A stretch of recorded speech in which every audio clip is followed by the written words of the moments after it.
Qapılar bağlanır. Növbəti stansiya İçəri şəhər. The doors are closing. The next station is İçərişəhər.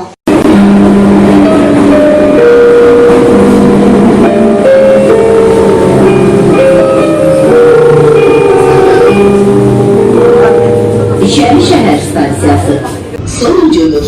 Xahiş olunur, vaqonları tərk edin.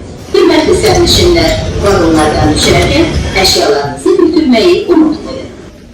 İçərişəhər station. This is the last station. Please leave the train and do not forget to take your belongings.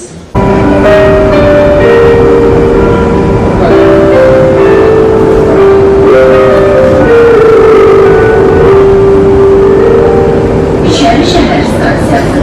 Sonuncudur. Xahiş olunur, vaqonları tərk edin.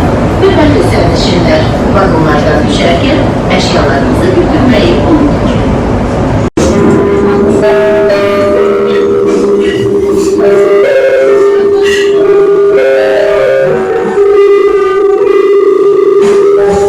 İçəri şəhər stansiyası.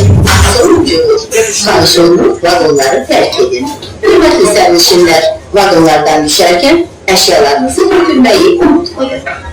İçərişəhər station. This is the last station. Please leave the train and do not forget to take your belongings.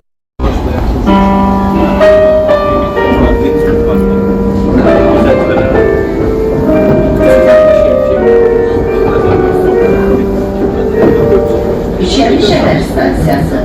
Sonuncudur. Xahiş olunur, vaqonları tərk edin. Hörmətli sərnişinlər, vaqonlardan düşərkən əşyalarınızı götürməyi unutmayın. İçərişəhər station.